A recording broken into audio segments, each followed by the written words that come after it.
Welcome, everyone. Welcome to True Tuesdays. Today's session, sharing your rural narrative. Thank you for being here. I am Camille Cyprian. I am your host, and the moderator for today is Dawn Espe, and I'm really excited for this conversation today. And excited to have you all here. As a grounding, I will just share that I am joining from the traditional and contemporary homelands of the Dakota and Ojibwe people. I cannot go to Near Badote, the junction of the Minnesota and Mississippi rivers, not far from where our state's latest public injustice took place just days ago. I want to recognize the loss of Dante Wright, a young Black man who was killed by Brooklyn Center police during a time when the world has their eye on Minnesota because of Derek Chauvin and his trial for another senseless state-sanctioned murder of an unarmed Black man, George Floyd. And so with those recognitions, let's just take a moment for a few collective settling breaths to honor those recognitions and also to prepare ourselves for the conversation that we'll be having together today. And so for our grounding, I'll invite you to place one hand on your heart or near your heart, one hand at your belly button or just under. And just take a moment to take some deep breaths at your own pace and your own rhythm. And if you're feeling safe and supported in the space that you're in, you can close your eyes. If that's not right for you in this moment, that's just fine. Just find a place to soften your gaze.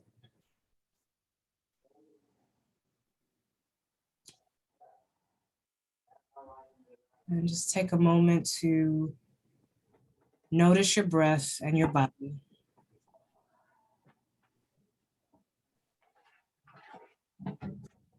Giving support through your hands to your belly, one of the most vulnerable parts of our body, to let ourselves know that we are supported and that we're safe.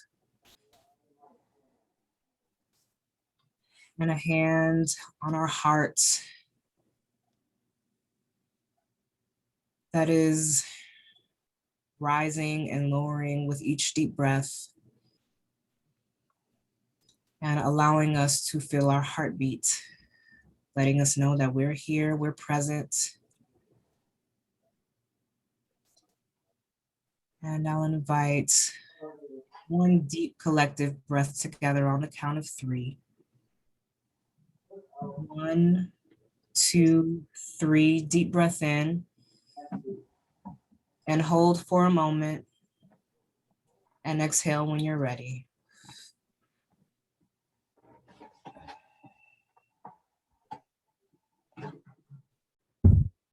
And you can return your attention to our group. Thank you for always participating so willingly in those groundings. I know I find it particularly needed today, but always when we are engaging in the work, this intentional work of equity and inclusion. Our purpose, just a little bit to recap for those that have been with us and to share with those who may be new. This space is an open space and it's welcome to all equity practitioners across the spectrum of growth. We recognize that there's a range of capacities and experience among all of us. And because of the iterative nature of this work, there's also continuous learning and growth. And so I like to say and aim at our highest aspirations, which are for this space to be one of co-learning, connection, and relationship, as well as a space of action, where again, we are just working to disrupt ideologies, structures, and systems of oppression so that rural Minnesota and all of Minnesota, quite frankly, can be safe, inclusive, and prosperous for all. Our rational aims today and things that we hold dear around these aims are there on the slides. Our focus today, however, will be hearing about various ways in which storytelling has been leveraged in rural equity and anti-racism work. Very important. Love this idea of narrative and am so eager to learn from our guests today. Our experiential aims. So of course, we recognize and acknowledge the importance of leveraging all of our wisdom centers in this work, what our intuition tells us in our gut, what our heart tells us as far as emotions. And we hope that in addition to putting something on your mind, that we also put something on your heart, and that we offer some motivating and moving experiences as well. We'd like to take time to lift up these 4 agreements, which are our 4 working community and spaceholder agreements that we have here at True Tuesdays. So we're asking folks to stay engaged, to make a commitment to stay connected and attentive to the conversation and present in the conversation, especially when things may start to feel uncomfortable. Us sharing in that discomfort and remaining engaged helps ensure that the important conversations actually continue to happen, and that we continue to deepen our understanding and our learning and relationship with one another. Connected with that, experience discomfort. So this agreement acknowledges that we are going to absolutely feel discomfort. Equity, diversity, and inclusion are new ways of being, right? We are disrupting, as I mentioned before, particularly in conversations about race.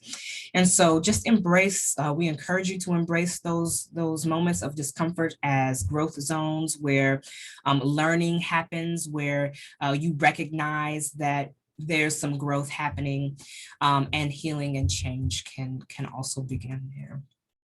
We ask that you speak your truth, that you enter this conversation with a willingness to share what's real for you, and also a recognition that we all have different lived learned experiences, which is what makes this work complex and why we need to leverage relationships and experiencing discomfort and staying engaged, right? So these are building on one another.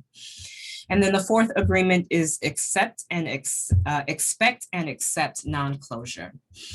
And so what we mean by that is that our aim in coming together is not necessarily to solve anything in particular, but rather to engage and to identify a next step, an action or 2 that we can take to keep moving forward in our work for equity.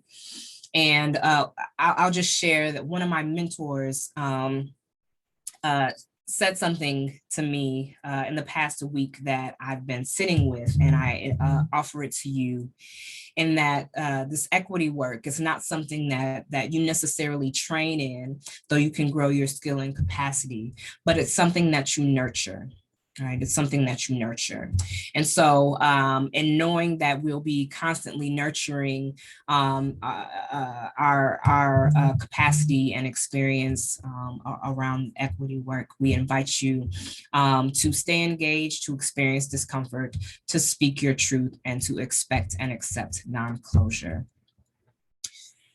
And now, without further ado, actually, I'm going to pause and do something a little bit different and see if, before we move on, if we can get reactions to those 4 agreements. So give me a thumbs up, either in the Zoom or on the screen, a head nod, let me know that you're willing to abide and share these 4 agreements in our collective space together. And I am seeing that. So thank you all for making that commitment. Yeah, it's a little something new we threw in there. So we may do that just to make sure that we're all in agreement that that's the space that we're going to co-create together. So thank you for your thumbs up and your nods and your enthusiasm around holding those together. All right, so now without further ado, I am going to turn it over to Dawn Espe. Dawn is a senior planner at the Region 5 Development Commission, where she leads the Welcoming Communities Initiative, as well as other placemaking efforts. And with that, Dawn. Thank you, Camille. Thank you to everyone who is here today to hear about our work in central Minnesota. As Camille mentioned, my name is Dawn Espe, and I'm a planner with Region 5 Development Commission. We are a local unit of government serving a 5-county region in central Minnesota. We work mostly on community and economic development initiatives, anywhere from broadband to transportation to local foods. And for the past, 4 or 5 years now, we've been turning our focus more intentionally on the diversity, equity, and inclusion initiatives within our 5-county region. And so that's pretty much been the focus of my work since I've been with Region 5, is working with our welcoming communities and regional prosperity efforts. In addition to working on those welcoming community initiatives, I am also a qualified assessor for the Intercultural Development Inventory, which is a tool that we use with our welcoming community advocacy groups throughout the region. We host 8 different welcoming community advocacy groups in different communities who are focusing on what it means to be welcoming within their communities and how they want to exemplify their welcomeness. And as you know, part of Region 5, something that we've always really known, and especially now that we're working more deeply in this welcoming communities work, is that, relationships are so important, especially when you're tackling hard issues. You really need those connections, and they need to be authentic connections. They need to allow you to really know who other folks are. And I think as a society, we've always known about the importance of relationships. We've always known relationships matter. And I think back to when I was in college, and I heard over and over again in all of my classes, it's not about what you know, it's about who you know. It's about those relationships that you've made. And so I attended many networking events. I joined a variety of professional organizations, and I ate that bland food at those round tables while people attempted to get to know each other in 20 minutes or less. Did I meet people who could really share those best practices with me? Did I meet people who gave me insight and resources and maybe even job opportunities? I absolutely did. But when I look back at that, did I really know anything true about these connections? Did I connect with them as a human, or did I simply connect with them as a transactional relationship? And so I think this is where we can really start to make that change, when we can go beyond that transactional relationship, when we can move beyond minimizing our cultural differences to accepting those meaningful differences, then we can begin to break down the barriers to equity. The initiatives that we're sharing with you here today are examples of how organizations and communities whose focus on equity has led to systems changes and regional prosperity in our Minnesota communities. Is this work easy?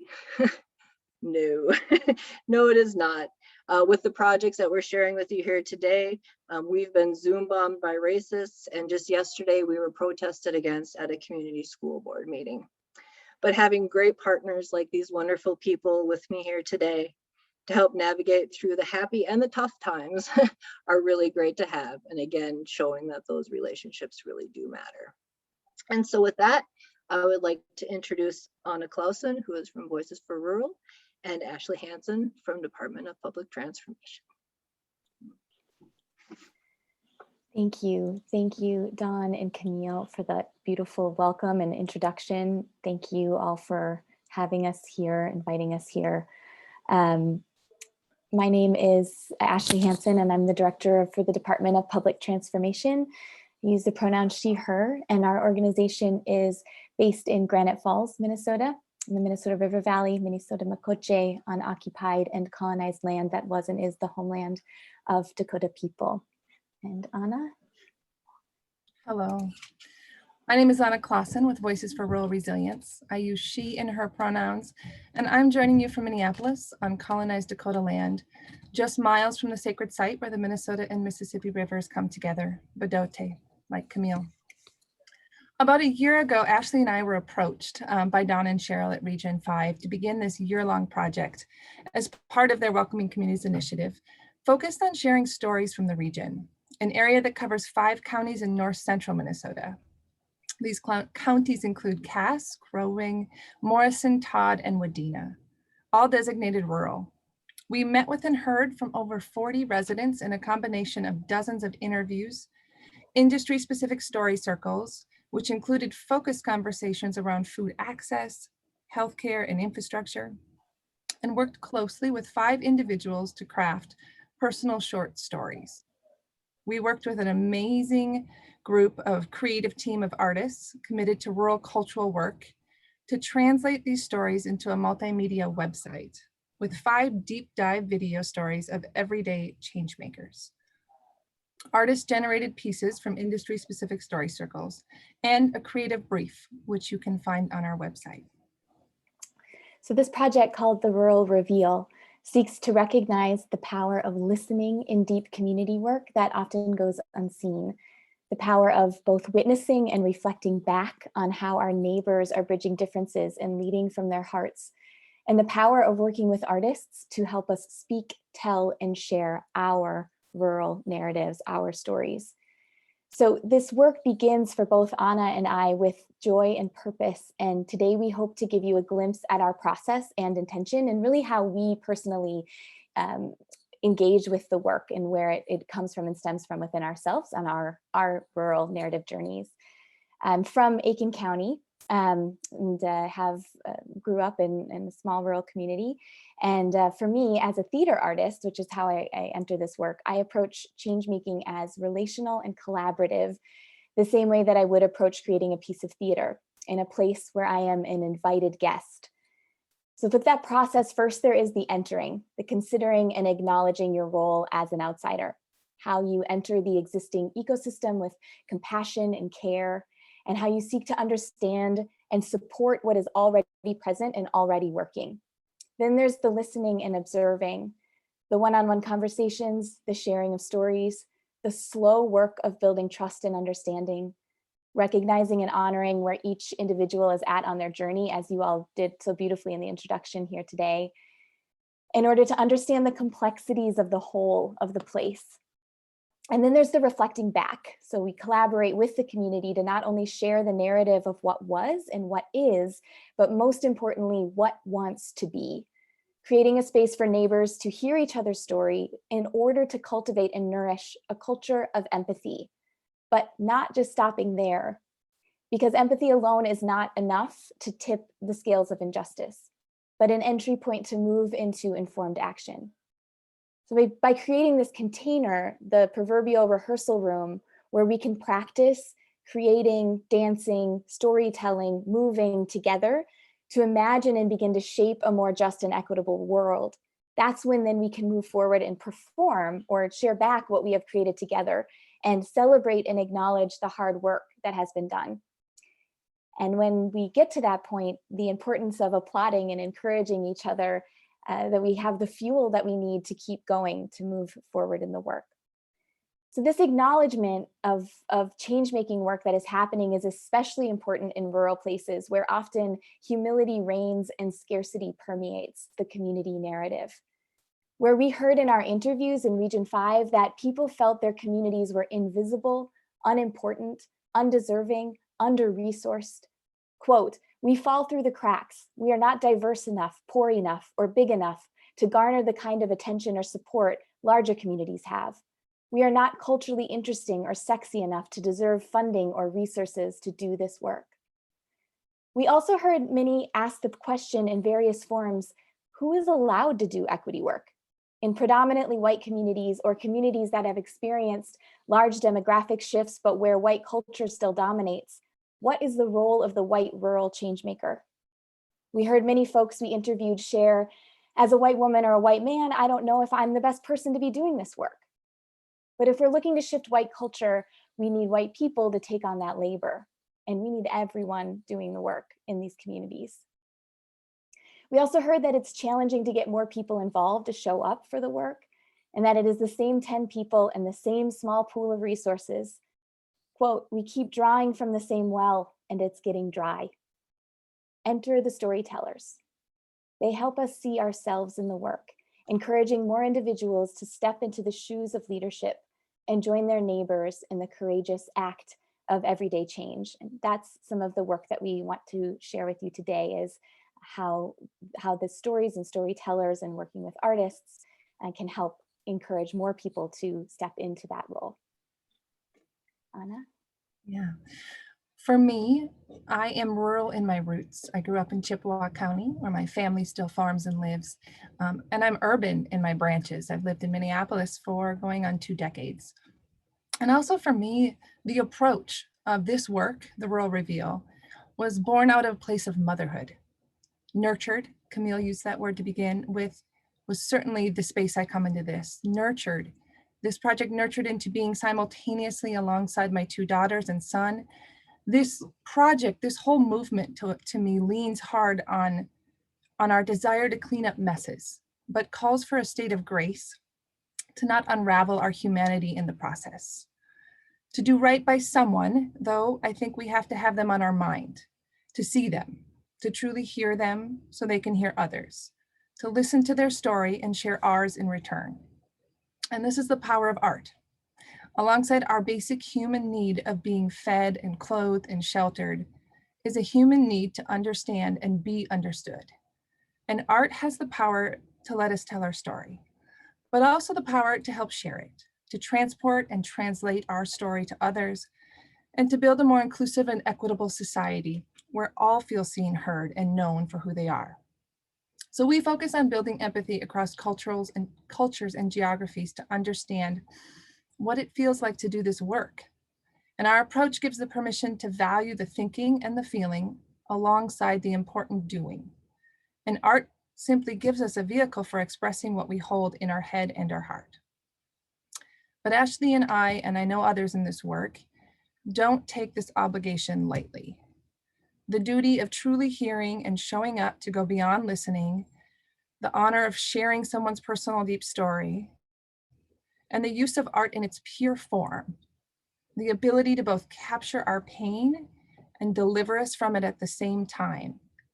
We carry with us one of the biggest fears, and a fear that we've had percolate through this project many of times, and that's the failure to deliver people from those pain. The risk of that exchange, that story becoming transactional, and the story becoming sensational. Because if we fail, the mistrust grows and the divide widens, and often that pain turns to anger.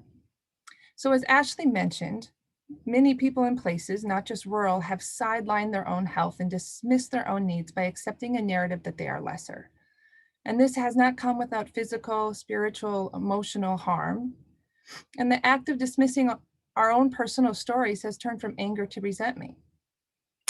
This is especially true in rural communities that are experiencing what one of our participants in our project called cultural inertia, and what others express as an inability to change because, quote, this is the way it has always been done. But we know this way is not working for everyone in our communities. There's a need for people, all of us, to push against this inertia. Though we know when doing so, they risk not belonging. So sometimes it helps when somebody accompanies us to coach or coax, or to offer advice or confidence or validation, to express the worthiness of the work, the needs of their community, and the impact their courage is having.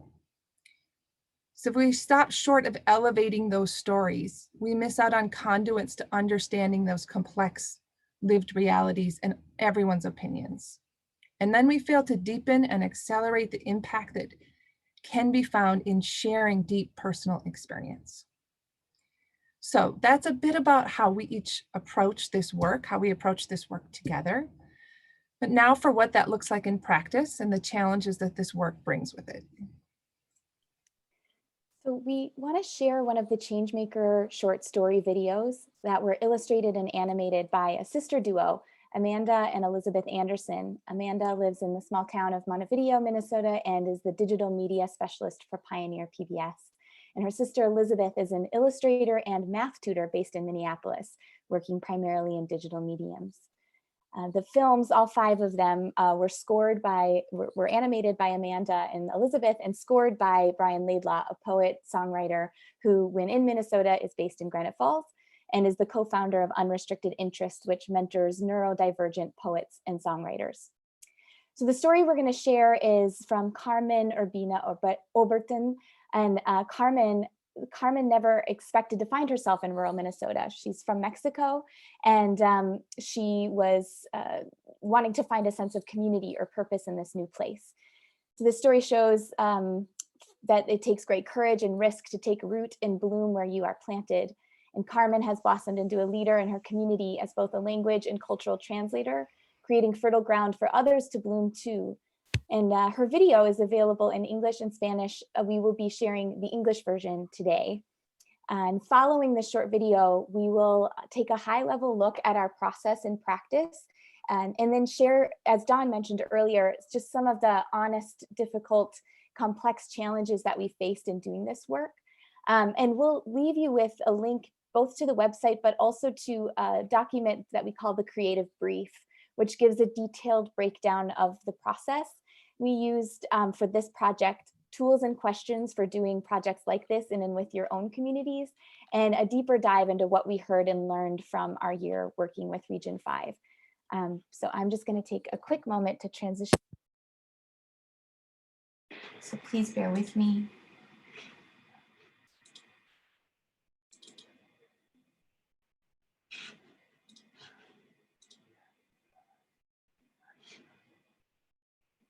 Are we full screen? Great, thank you.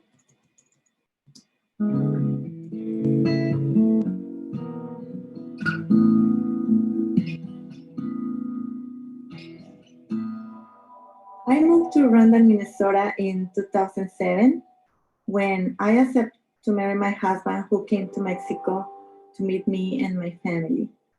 After a year, I decided to marry him and jump to a new life. I was full of illusions to move to a new place and have a happy life with him. But the reality was very different from I expected. I felt very isolated and very sad. 2 years of feeling drowned in intense loneliness outside and so far from my world, I was at the point of making the decision to return to my country desperately. Meanwhile, my husband was trying to convince me that he would have a better life here in USA. He was telling me that he would even have the opportunity to live in 2 different worlds. At that point, I was wondering why God had sent me so far away from my loved ones. What is his purpose with me? I was into a state of confusion, and I cried for almost 2 years. It was very hard. At this time, I could not leave the USA while the immigration situation was being fixed. My husband had told me that there was a nearby town where there were many Hispanic people, tried to make me more happy. He told me to meet him. He told me that maybe I would be able to work at the school, since that was the profession that I had practiced in Mexico. We came to town and I saw my people. They remind me of my family, and when I saw the children, they remind me of my nephew, who I raised like my son, and I left him when he was 5 years old, and I miss him so much. But working at the school wouldn't be easy. They asked me for many requirements I would have to meet. So I closed myself in without wanting to go out or see anyone. I was in communication with my mother from time to time because long distance calls were very expensive at the time. I felt desperate and told her that I was not completely happy here, that I missed everything and wanted to return. She's always been so wise and sweet. She told me a phrase that changed my life. Daughter of mine, there is a purpose for you to be there. You just have to discover it. You are like a little plant. You just have to let yourself bloom. You are there resisting to come out like a sweet potato root, and you are not blooming. My daughter, remember, in the place where God put us, we have to flourish.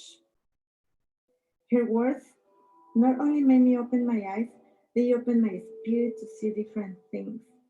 So I got ready to go looking for a job in the prairie or wherever I could find a job. It was not easy. There was no job for me at the time at the school. So I found a job in a store working in the vegetable area, and there I started talking to some Hispanic people who came to choose the vegetables. Later one day, I went to buy a Mexican product in a Mexican store that had just opened. That's where I met my first friend, who now I consider my sister, and her family welcomed me as part of their family. Later on, she went to work at the school. Sometimes she called me to replace her. Over time, I began to have more contact with other people, and little doors were opened. Those doors led me to communicate with more members of the community. That's when I realized that I was discovering that purpose of the mission that my mother spoke about was to support my people. From there, I started participating in organizations that had projects to support the Hispanic community and feel included in the community as part of a society in which we want all of us to see ourselves as a family, in which we all participate and we create an integrated quality society so that our children grow up in a healthy environment in all aspects. I also met members of the school community and started working in elementary and secondary school as bilingual assistant and translator, in clinics as a translator, and in basic education for adults as an instructor, where I have the opportunity to support with English classes, citizenship classes, and other projects to support our adult students. I also have the opportunity to have contact with some families in the Hispanic community where we share experiences and support each other and help each other to have a better community. To help people who were like me, who were just moving to this country and feel sad and alone. I think I have found a mission, and I feel blessed to be part of this community. Continuing to prepare myself humanly and professionally to support those who need me. I also want my daughter Isabella, who is 10 years old now, and I want her to grow up in a healthy, integrated community, and for me to be a good example for her.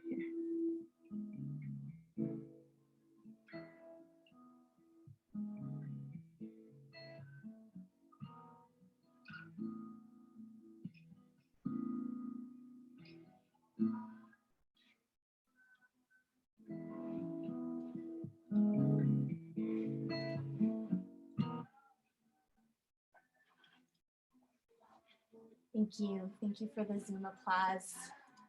I hope Carmen can feel those and the artists can feel those.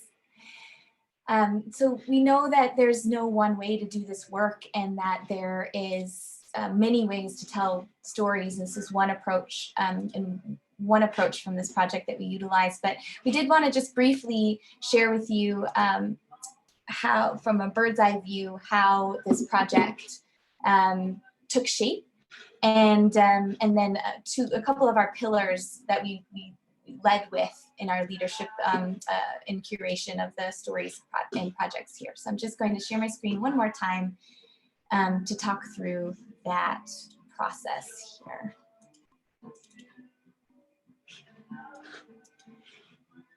So as we mentioned earlier, we will put the link to the website that includes the creative brief, where it's, what did it end up being, Anna, like a 40-page document in the end, of diving deep into the process and sharing some of the questions that we asked, the ways in which we reached out and invited people into the space, and all of the different artistic projects that were created as a part of the project. Just to talk through the way we thought about this process in terms of sharing and curating stories of the change makers in this region, we started with what we call the rabbit trail, which is first starting with our partner as we are those entering the space, wanting to build on the trust and relationships that were already cultivated and that already existed. Who should we be talking to? And then with each person that we met with said, who else should we be talking to? Who should we be talking to that isn't the first person that comes to your mind? And would you be willing to make that introduction to us so we can invite them into this process? And then there's the personal invitation, the tone in which we recognize the hard work that people are doing and the time and capacity it takes to share, and the emotional labor it takes to share your personal story, and what that compensation looks like, whether it's the giving of a gift card for the time and experience, or what is the reciprocal exchange in terms of sharing back the end product. Developing questions for deep listening. So as we're doing our interviews, how we're crafting the questions that we're asking to get below the surface of some of the content that's being shared, and strive for this place of empathy building. Conducting, as we mentioned before, a couple dozen interviews, one-on-one interviews with folks doing change-making work, and engaging artists throughout. So listening to the transcripts, sharing some of the key themes, and inviting them into the story circles to witness for themselves what the stories that are being shared. And then developing the questions for shared learning. When we did host our 3 story circles, what are the questions that will open up that space for people to connect with each other and to dive a little bit deeper, and have the artists there as bearing witness to the stories that are shared, and then translating that information back through a creative project. After hosting the story circles, that's when we then engaged more artists to build upon some of these additional themes and work specifically with the 5 change makers that we did the deep dive storytelling with, including Carmen. So the curated stories portion of that with the Coach and Empower was inviting these 5 change makers to write their own narrative with our support in terms of helping to kind of craft the 5 to 7 minute arc of that story, and then handing that audio file over to the artists to animate so we can share back. And then sharing back with the local community is one step, of course, but then how do we bring this information out for more people to learn? So hosting a public event, which we called the Rural Reveal, that happened in February. As we're moving forward and talking just about the challenges of this work as well, what that means then when outside of the container that you've created and the context that you've created and you share back out with the public, how do you provide the security, the safety to protect those whose stories are being shared? As Dawn mentioned, our public event was Zoom bombed and it was very traumatic. And so as those of us holding the space and those stories that were being shared, what our responsibility is in those moments, and what we learn from these attacks that are coming at us, and knowing that when you're doing this kind of work that is a possibility, and how do you not prepare yourself for responding in those moments is something that, with the best intentions laid out, you can still experience, and preparing your team and preparing the artists, those involved in sharing those stories, to be able to respond if necessary. And I'm just going to pass it over to Anna to just talk briefly about our approach and how this has kind of played out over the last couple of weeks here too. Yeah. Thank you, Ashley. Really high level. You probably heard many of these words repeated a lot.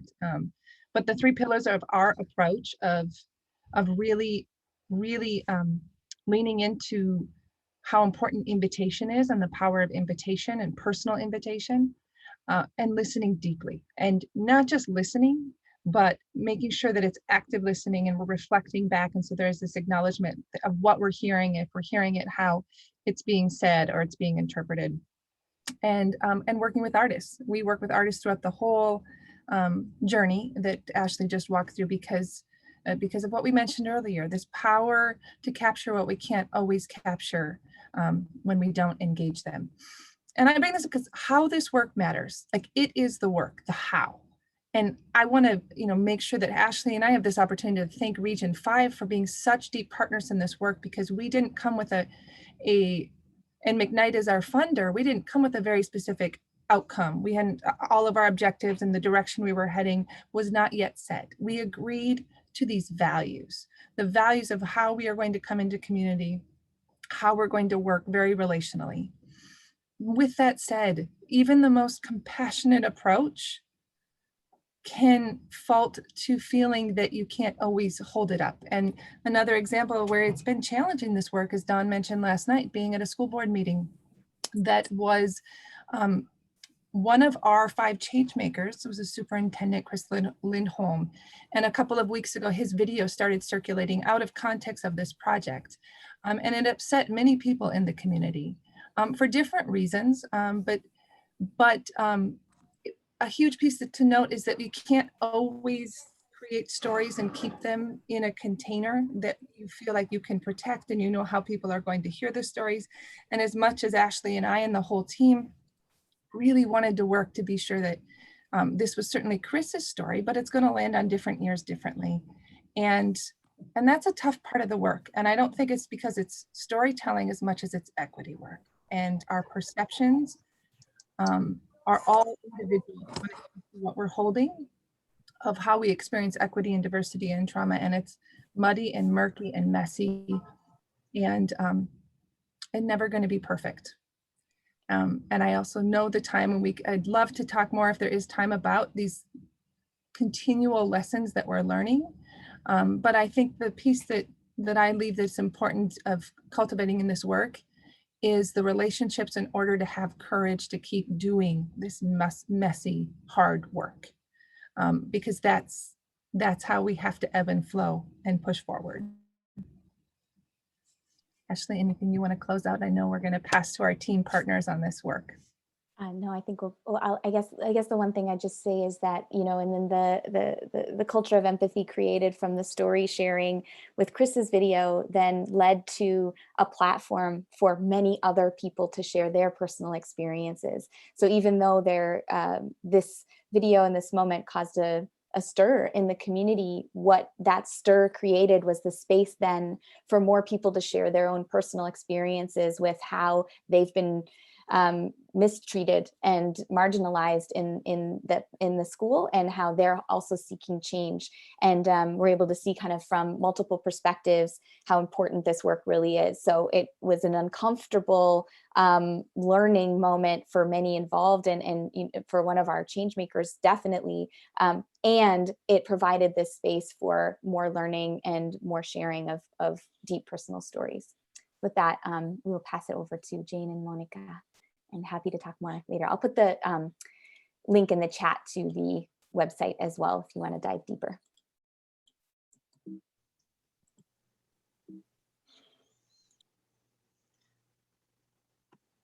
Dawn, should I just go ahead? Yeah, I was just going to say we can introduce Jane Leonard from Growth and Justice and Monica from the LEDC, and they will talk a little bit about the Rural Equity Guide that we had sent out ahead of time in the invite link. So Jane and Monica. Thank you all, and thank you to our colleagues, Ash and Anna.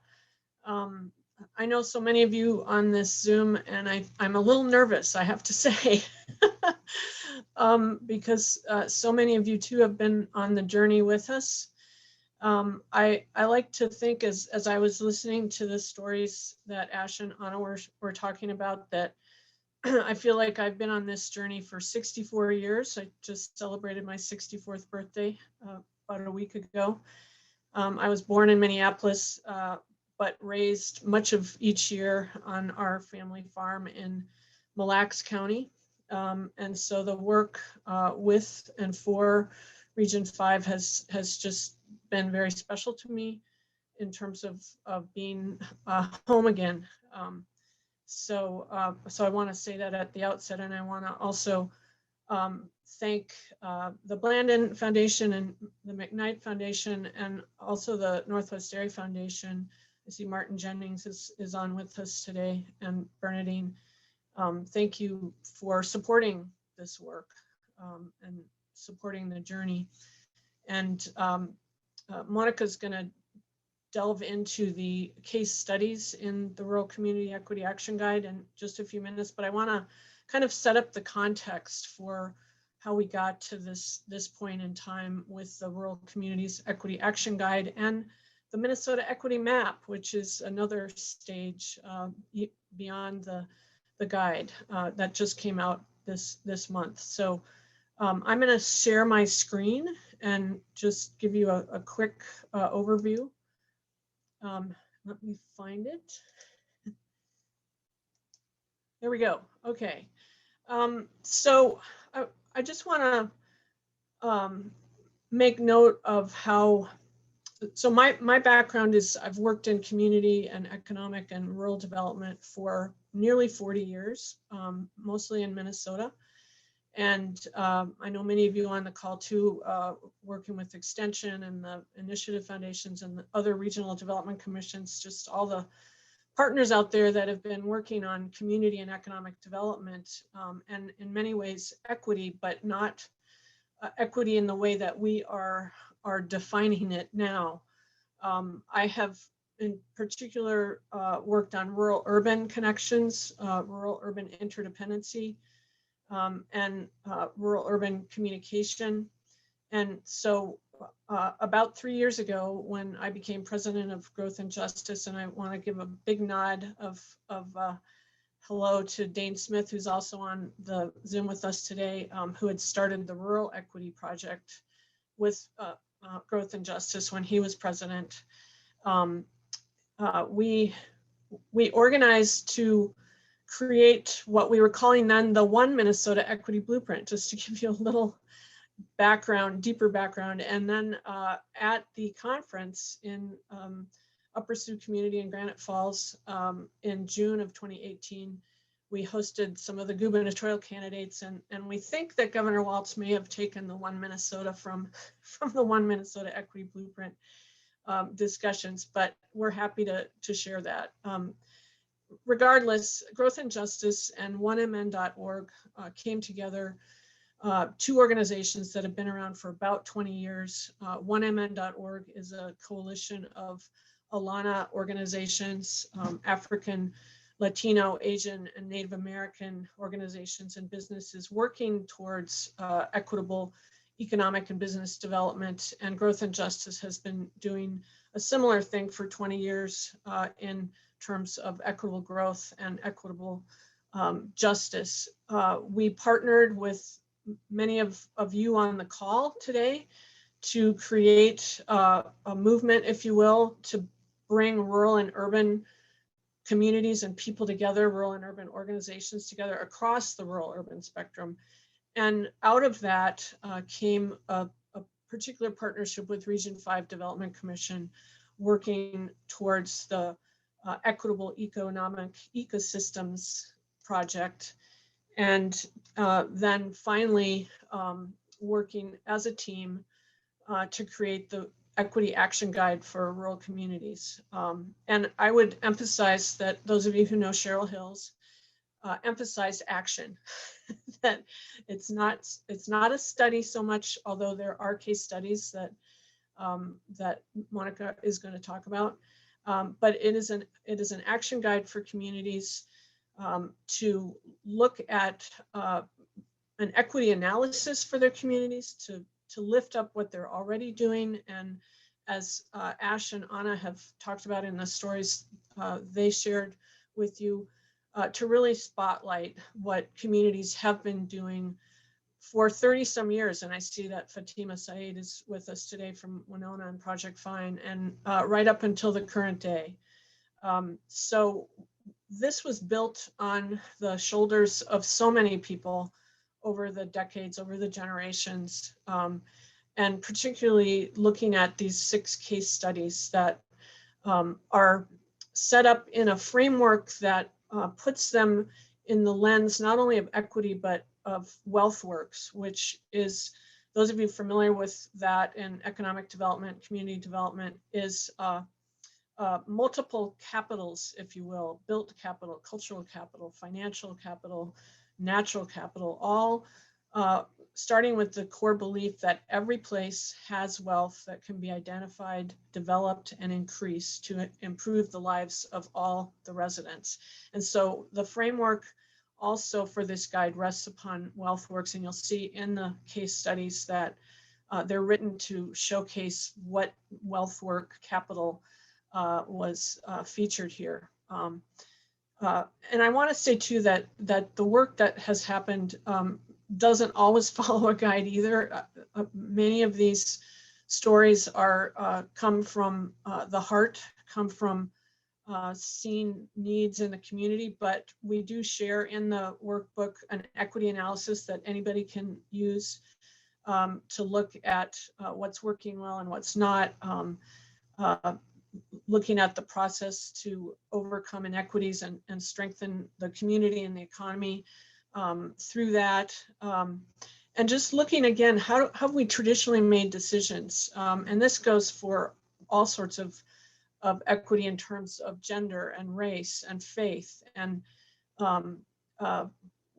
whether or not you're a newcomer in that community, whether or not you are coming from the Twin Cities and moving into town, or have lived there all your life. And we want everybody to continue to share their story beyond the case studies.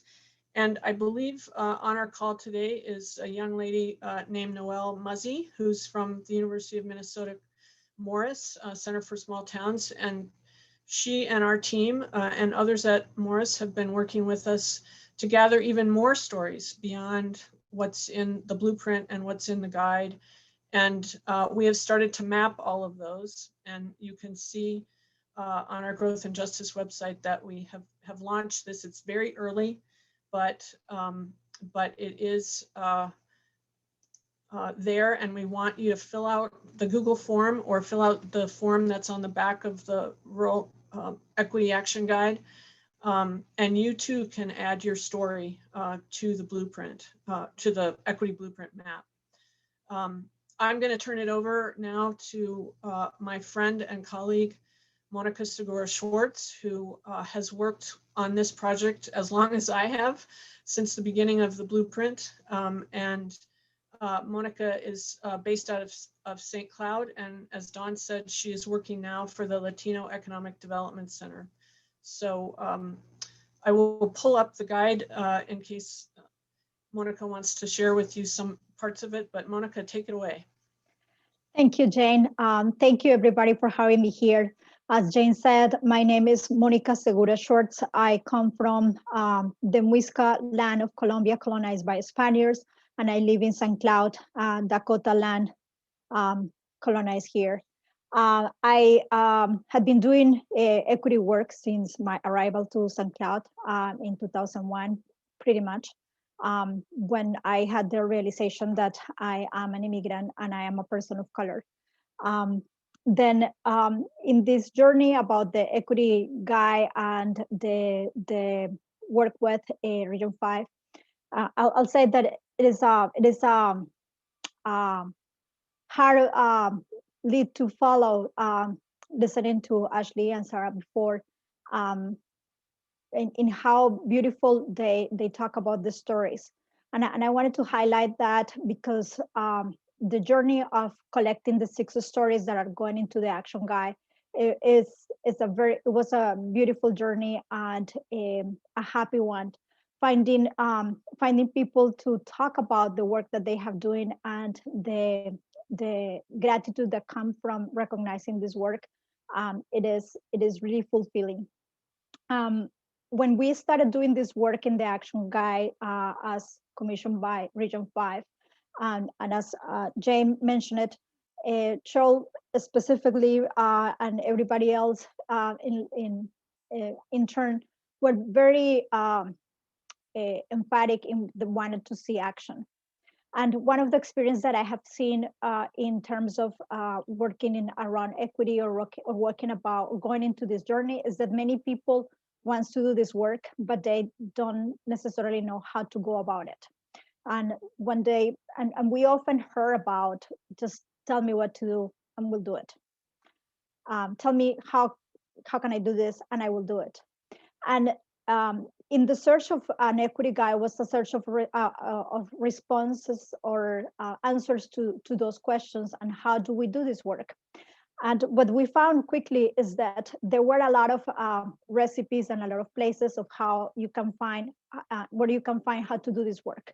There are equity guides in many universities. There are places that are very that the documents that are very scholastic. There are places that tell you to do this in one way or another. There are a lot of frameworks that you can use. And we found them useful. But at the same time that we found them useful, we did not find them easy to digest or really quick to practice for common people that were not having experience in doing this work and that were just part of a community wanted to get one project alone.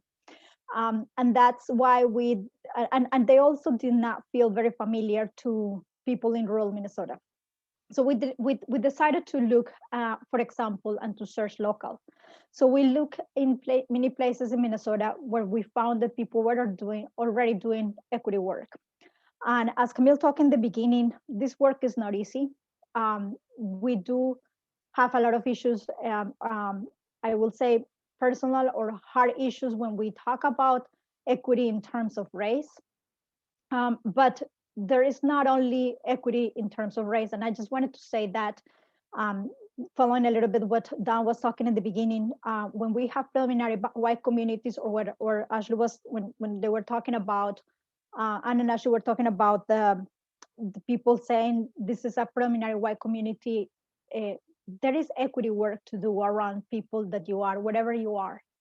And that's why we go back to think about that we live in a colonized land, and that itself has a root that is not equitable. We have been built into systems that are not equitable, and we need to understand that to be able to move forward. So in this part of the action guide, what Jen is showing right now is how this action guide came to be and what models are there.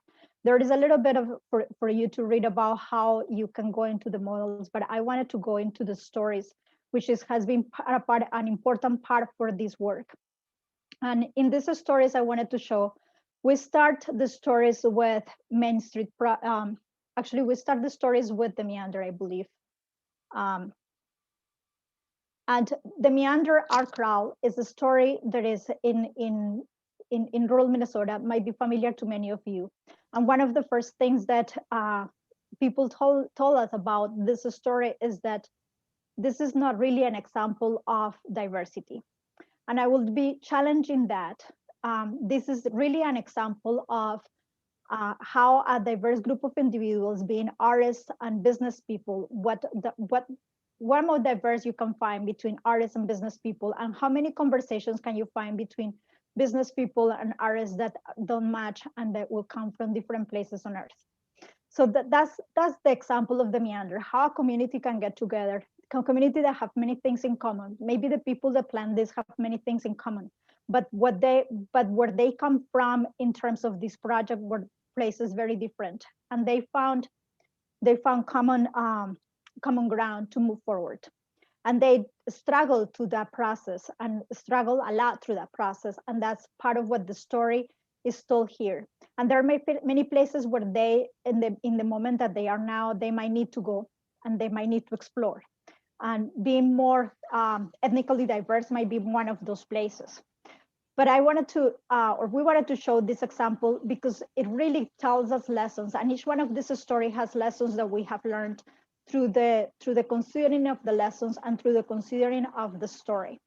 One of the lessons that is built here and is built through the guide, and you will see over and over and over again, is that the need for relationship building. When Dana started talking about relationships here, she mentioned how we go into different networking events and we develop transactional relationships. And I wanted to hone into them because transactional relationships are not going to be enough for doing this work. We might need to be in a relationship that is built around the work that we do in equity. And that might be the part that we start building from, but it has to be more than transactional. And that goes along in the other stories that we have seen here. The next story is the Access Project, and it is how service providers have built a relationship with cultural communities, and they start a project one way, thinking that it was going to go one way, and it came down to go in another very different way.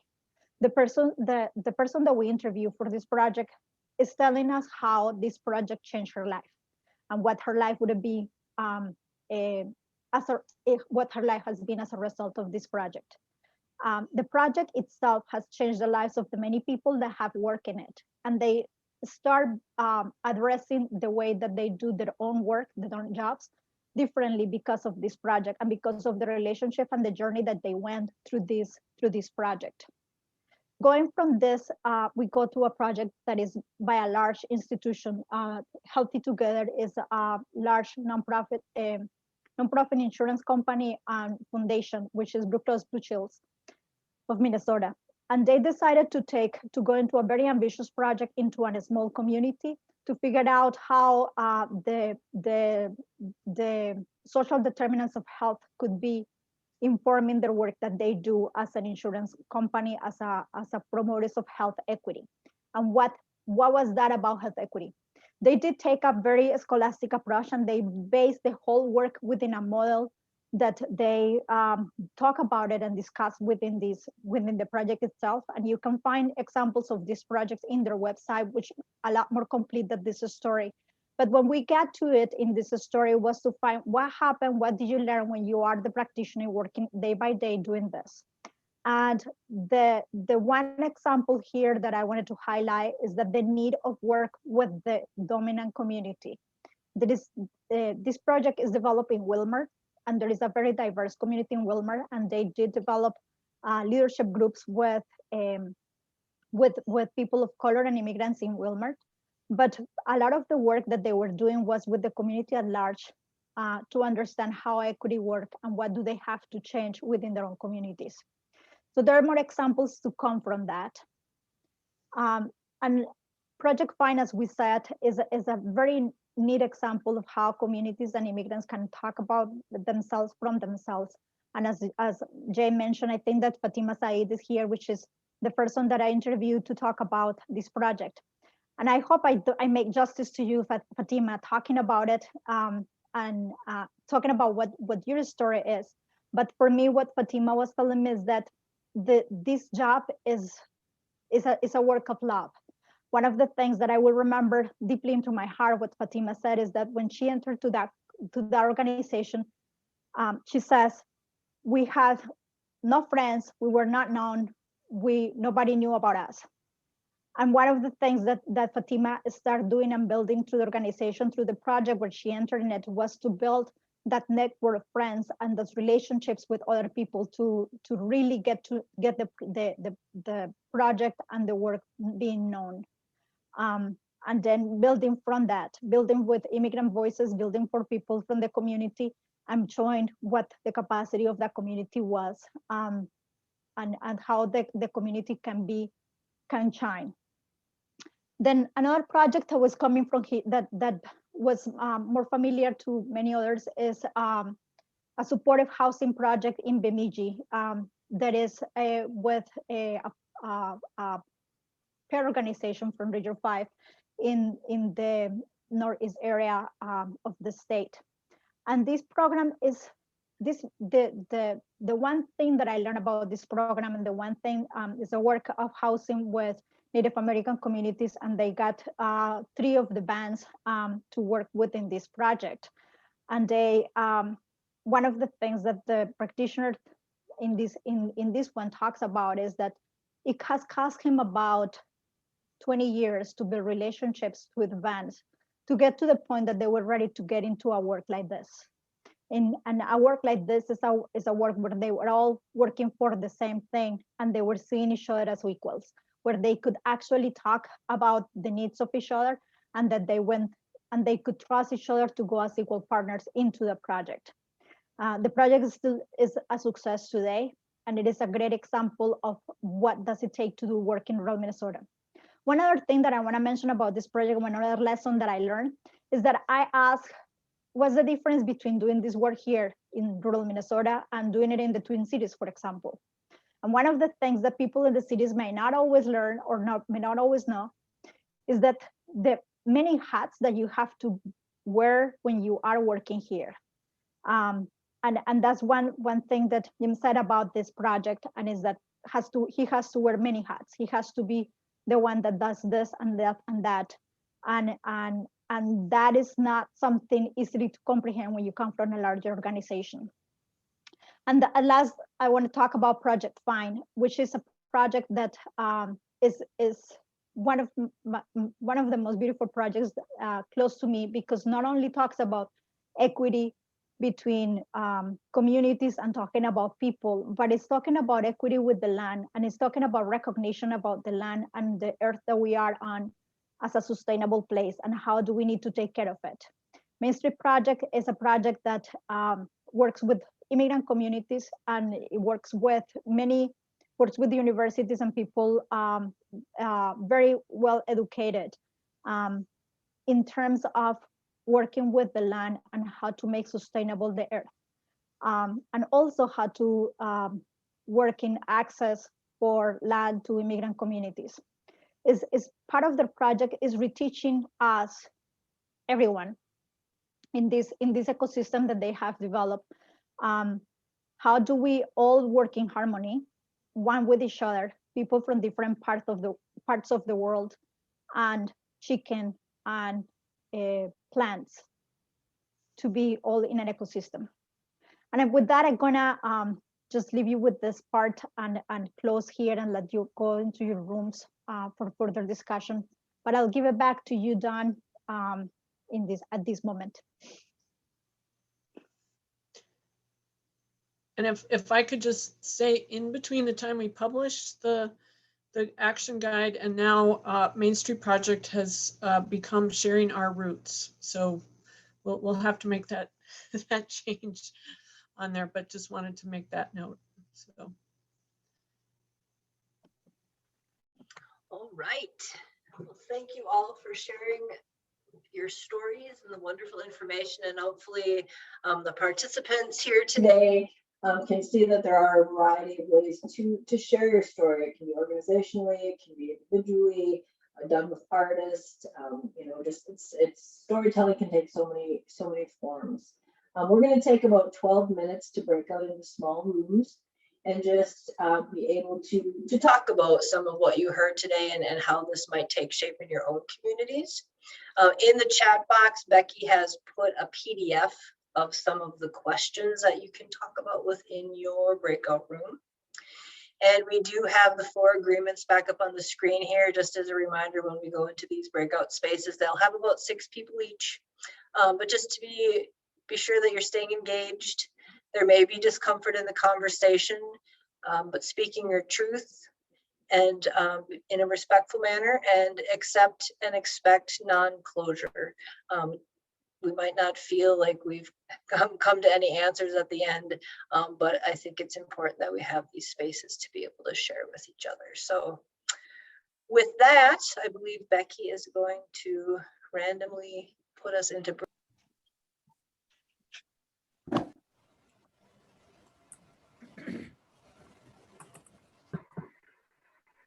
Becky, would you like me to close us out today, or?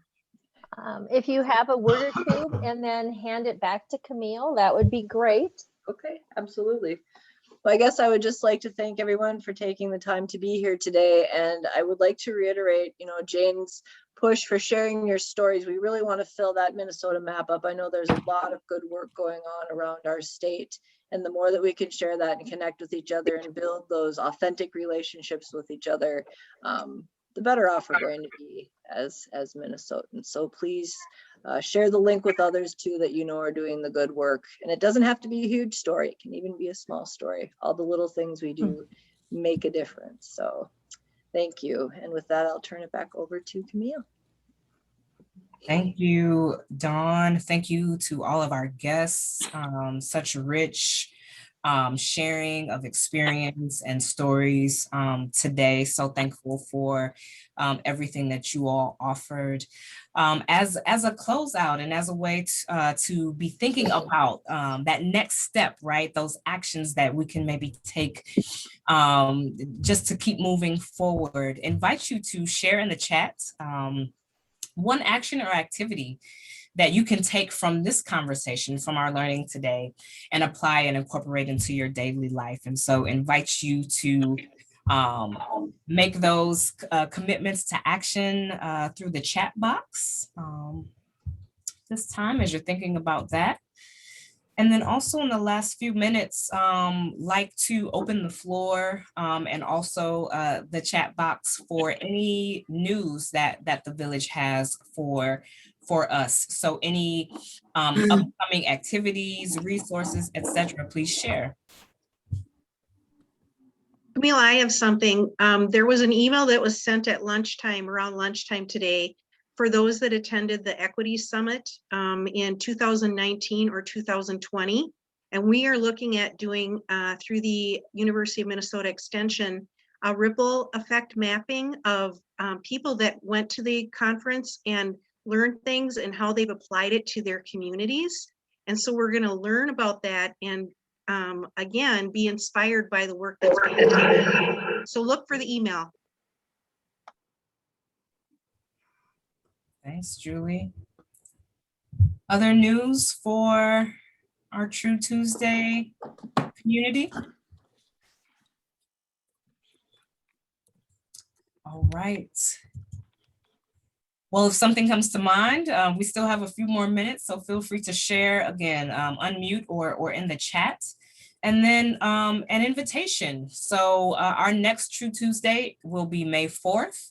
And we've heard a little bit about Project Find today, and we're actually going to learn much more. And so we will welcome Fatima and her team for our 11th session, Better Together, Stories of a Community, whole community response to countering hate, and looking forward to that experience. So there's a registration for that. I believe Becky has put in the link. You may have to scroll up a little bit to register for it. We hope that you can join us on May 4th for that. And then also invite you to respond to the evaluation for this session, which is also in the link. So I encourage you all to give us feedback. We really do look at it and try to make tweaks and ensure that we're incorporating all the good suggestions and thoughts and ideas that you all share back with us. So please do, if you're able to complete that as well. Is there any final thoughts from anyone, village news, or anything else that feels important to share with this community? All right, well, if there's nothing else, I will stop sharing so I can see your lovely faces and tell you to be well and to take care of yourselves and take care of one another. And we will see you back May 4th.